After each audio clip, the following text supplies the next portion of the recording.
ladies, the world, watched video that surfaced of George Floyd as his life left his body. Everybody has seen that. Minneapolis police, well, they moved to make an arrest of the officer who knelt down on Floyd's neck for 9 minutes. George Floyd said he could not breathe several times before he went silent. So today, as a special KSLA Cafe with two moms, Adria and I are interviewing that have different perspectives. And we want to hear from them about raising children during this time and what people are calling racial injustice and police brutality. It's no secret. It's made the headlines. And so I want to welcome you two ladies today, Amy Moss and Tiffany Franklin. Thank you. All right, thank you. Good morning. Thanks for being here. I know this is a very difficult time for all of us right now, watching what's going on and seeing the headlines. As moms, all four of us, we are now faced with the challenge of speaking to our children about racism and how we approach these situations, how we actually educate our kids on what's going on. Tiffany, I want to start with you. How did you approach your children and talk to them about this issue? Sean is a very intelligent young man. He's 13. He's getting ready to go to high school. We've had some extensive conversations over the course of the years. Even when because he went to Middle Magnet, we saw two different views when he was going to Middle Magnet. And so, you have to have conversations early. Is it something that we want to do all the time? No, but it's something that has to be done. Some things that white children get away with that Black children can't, and I'm just going to be open and honest. And so I have to make sure he realizes that just because they're doing it doesn't mean that you can do it. And so we have to put that in perspective and have that conversation with him. And, I always teach my son that, and even with my daughter, I teach them both 2 Timothy 1:7. We don't fear. God doesn't give us the spirit of fear, but we still have to remain and do what we're supposed to do in life. Wow. Amy, how are you talking to your children? And you have a very unique, a different perspective, because you were telling us earlier, before your current marriage, you have children of white race, and then you have a biracial child. So I'm sure there's a lot of talking going on in your household. It is. We try to talk to our kids as a group, but when it comes to stuff like this, what my youngest son, Julius, is feeling versus what my older white son is feeling, they're very different. What they don't understand is why. We don't see color in our home. We see the heart of the person. I don't care if you're purple. We love the person. And my children are so confused because when you walk out into the world and you see what's going on, this is not the heart that we have. This is not the heart that we're raising our children to have. And, as Tim mentioned, we are a very religious family as well. God doesn't see color. Red, yellow, black, white. We've all heard that song in Sunday school. It doesn't matter what religion you are. You've heard the song. Yeah. And we teach our children that very premise. But for Julius, when we had the conversation with him, when you start driving, if you get pulled over by a police officer, do you know how to react? Do you know where to place your hands? And then Zach said, well, why does he have to do that? Why, if he gets pulled over, you just talk normal, Mom. Cops are just normal people. And I get that, but it's so different, and it is heartbreaking to me. I can't watch the coverage right now without tearing up for fear of both of my sons, because I know how I'm raising my boys, and if something happened to Julius and Zach was standing there, we are going to react. We are not going to stand idly by and watch someone be mistreated. And so I fear for both of my boys, but for very different reasons. And so it's a challenging thing to do in our family right now, for sure. Wow. You were saying, Amy, that you had that conversation with Julius about what to do when he was approached by a police officer, but you had to ask yourself, did I have that same conversation with Zach? Yep, that's exactly right. When my husband and I talked about it, and it just dawned on me that it never occurred to me conversation with Zach. And that is the problem. we see it differently. I love both my boys. I would give my life for them in an instant, as you guys would for your children, but we are not having the same conversations with our boys because they are treated differently when they leave our house. Right. And that's the problem. We have to speak to the heart of people. We have to snuff out hatred and racism at its core and stop treating this as two different issues. We are one people. We are one heart. We are one mind. And until the people that aren't affected, like me, right, like my white son would be if he weren't walking with his brother, until we stand up and say enough is enough and speak for those that are affected, we're going to continue to see these problems. I want to come back to talking about white silence. We can get to that in just a moment, because I think you brought up a good point that everybody has to be a part of the solution. Yes. And being silent is being complicit almost. Absolutely. Tiffany, I want to hear your experiences that you talked to your son, Sean, about when he's pulled over by a police officer. And I want to make it clear that, police brutality is by Black officers and white officers. So in general, police brutality, what are you telling Sean if he's pulled over by a police officer? And especially about some stereotypes that we spoke about the other day. Right. And like Amy said, we do tend to make sure that our boys know to put your hands on top of the steering wheel. Don't move or reach for anything until you're told to do so. But then I have to, even go further, because Sean likes waves in his hair, just to give you this example. And he likes to wear a do-rag. And so, I'm very adamant about him not wearing it when we go in public. Take the hoodie off when we're going into the store. Don't pick up, any items. Like he had this thing about, the little water guns or the guns, but then you always go back to Tamir Rice with the gun, or don't pick up a BB gun when you're in Walmart. There's always something that I have to say, well, Sean, no, don't do that. And he always asks the question, Mom, it can't be that serious, but Sean, it is. And so let me educate you on why it's so serious and why I'm telling you to do this. And his dad has the same conversations, but our conversations are different. So dad is going to raise, to tell him how he's been done. And I'm going to see it as looking at the news and what has been experienced and give him some real life scenarios. Right. So I do. I tell him to lay down, be quiet, don't fight. If you're getting arrested, if you're getting pulled over, call me on my cell phone so I can hear what's going on. Don't reach for anything until they ask you to look. If you have something in the car, even if you're riding with somebody and you're in the back seat, I have to think about all of those different scenarios. Yeah. When you're in the back seat, make sure you have your hands up. It's just a plethora of things and scenarios you have to go through, and you don't want to, because this is my baby. I put on Facebook Sunday, I wish I could just lock him up in this room and not let him out ever. But I can't do that because he still has to live. But I got to make sure that I prepare him for what's out there.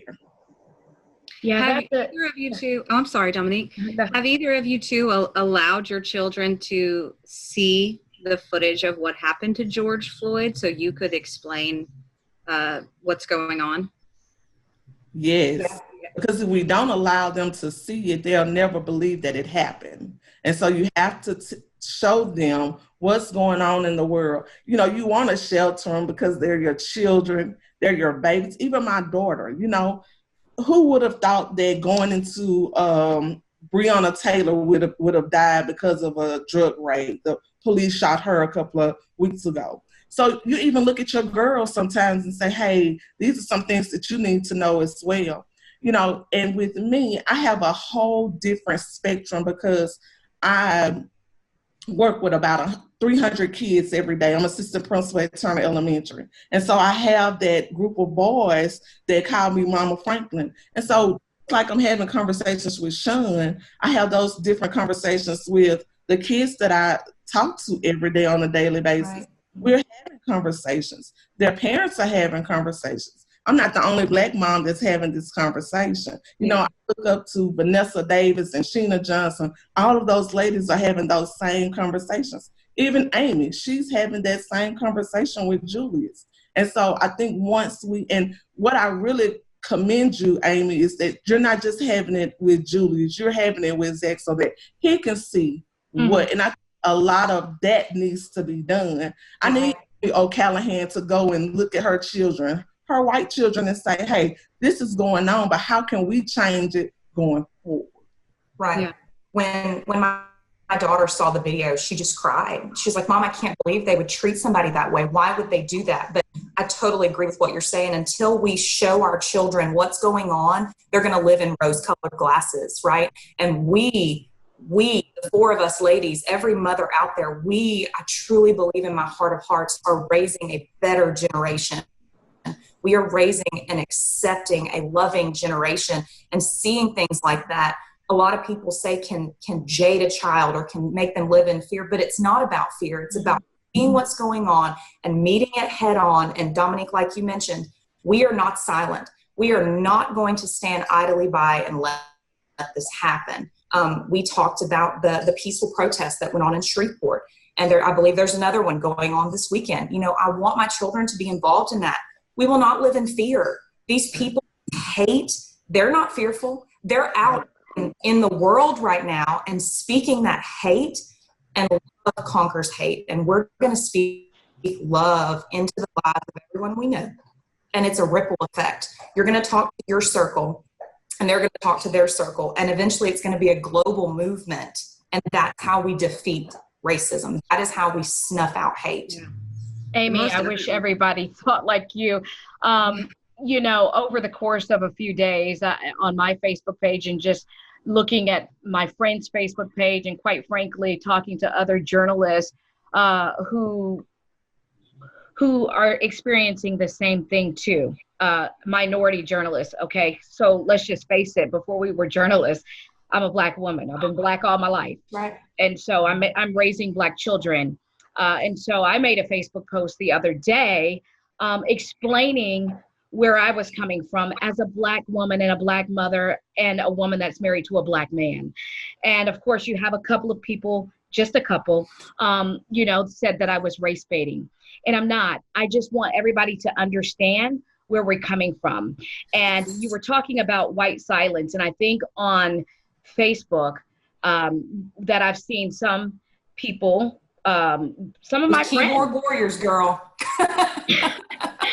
They, you know, it's like if you're talking about George Floyd or Trayvon Martin or Tamir Rice, Breonna, all of those names, we have had a lot of those names in the past couple of years. The first question is, well, what did they do? And that just minimizes what we saw on TV with George Floyd. I mean, I think somebody said, well, if he had just been still and had complied, well, he had his hands behind his back and he wasn't doing anything but saying, I can't breathe. We all saw that. But, and I want to make it clear that what I'm pointing out is what we're all seeing on video. It's not my opinion. And I think people get it confused that, oh, you're race baiting. I'm not race baiting. I'm just basically sharing what we saw on the video. And so what can you tell your white friends, whether they're on Facebook, whether you've known these people all of their lives, about being silent or about just simply, we have an unstable connection here. Or yeah, can you ask that question again, Dom? Yeah. So my question was, so what can we tell our white friends, whether it be on Facebook or people that we've known all of our lives, that when we're talking about race and police brutality and racial injustice and it being a systematic and, you know, a systematic problem for years, for 400 years, what can we say when those people come back and say, well, the protests are turning violent, as if they're the same thing? So I heard a really good example the other day, and it was from a friend at church. You know, it's the story from the Bible where you talk about the 99 sheep and the one, right? So the shepherd is going to leave the 99 that are safe in the fence, right? They're sleeping under a tree. They're living their best life right inside that hedge of protection. But then there's the one that's outside of the fence where the wolves are. He's going to be attacked. He or she are under attack and they are afraid. That shepherd is going to leave the 99 and go and find the one, not because he loves the one more than the 99, but because he's the one that needs the attention right now. So you love them and bring them back into the fold and put that hedge of protection around the 100, right? So people say, and it so much when people say Black Lives Matter and the response is, no, all lives matter. You're right, they do. But you're not the one outside of the fence. You're not the one outside of the hedge of protection that needs the rally around you. This is where we are right now. And I'm going to stand with the one outside of the fence. I'm going to put myself in an uncomfortable situation to make a better world than what I found for my son. When I leave this earth, I want to know that my children are safe and loved. I'll never cure cancer, right? But I can make a Facebook post about what's right. You know, when I stand before God, he's not going to ask me what somebody else did. He's going to ask me, Amy, what did you do to right the wrongs? What did you do to stand up for my love for all people, not just one, all. So right. That's what I do it for, right? I want to know that God is proud of me. I have an audience of one. You know, this may go on Facebook and we may get 100 comments or likes or whatever, and that's great to make that ripple effect. But my audience is an audience of one.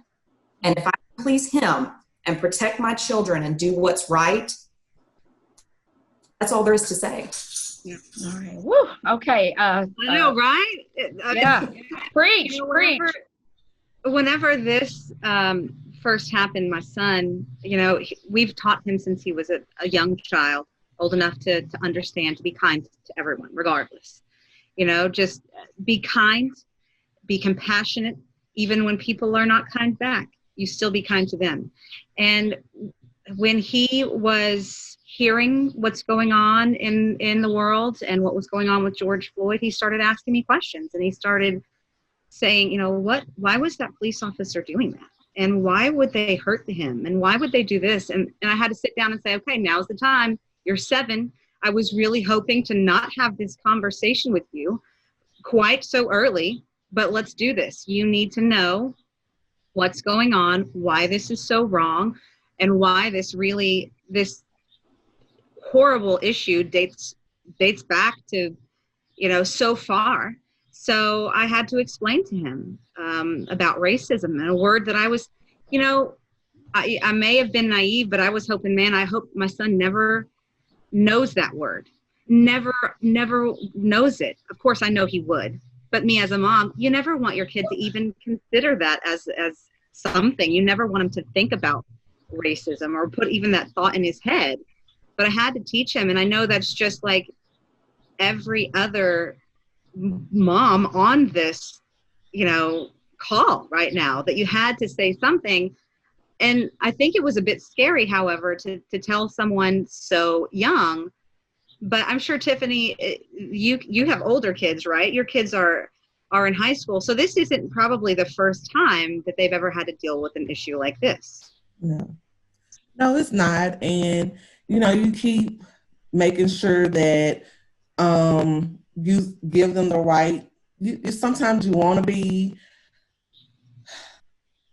make sure that you're telling them the right things at all times. You know, you don't want to harden their hearts against anybody, but you just make sure that you tell them the right things. You make sure that you say what needs to be said lovingly, honestly, because we have to tell the truth. And I think that's the main point of this. We have to tell children the truth. And it's, you know, somebody said on Facebook, crazy thing is, they think all of this is about George Floyd when we're still crying tears for Emmett Till. And so it's just not happening in 2020. This has been happening. And like Amy said, where do we go from here? How do we change that one? Right. How do we change the mindset of people to make them see that it's not about just, you know, it's all aspects of it. And we have to come to some kind of solution so that our children won't have to keep living Emmett Till's life. And I want to piggyback, if I can, off of what you're saying. It's like you're my spirit animal, Tiffany. Like, we're so, but I saw something on Facebook the other day that I wanted to share on this meeting. We want to change the narrative. I completely agree with what you're saying. And I don't think any of us or any person agrees with the rioting and the looting. I think we all want peaceful protest. Right. But here's what I read, and I want to share it with you. It says, you keep saying it's horrible that an innocent black man was killed, but destroying property has to stop. Try saying it's horrible that property is being destroyed. Killing an innocent black man has to stop. Let's see. Prioritizing the wrong pieces of that statement. And until people understand that it's a mindset, it's a heart set, we're going to continue to have these kinds of conversations with our kids far too early and at all. Yeah. Wow. Well, ladies, I thank you for coming on, because it's never easy to talk about race. It's, at the beginning of our campaign in Adria, we've been on calls with our bosses. We know that it is very uncomfortable at times to even talk about, to even approach, especially with people of different races. So I commend you for coming on and talking. I hope this is a part of the healing, and I hope this is a part of starting the conversation. Absolutely. Yes. Thanks, ladies. I appreciate you guys. Thank you. Thank you for highlighting the issue. Thank you for having us. Thank you, Amy, and thank you, Tiffany. Thank you.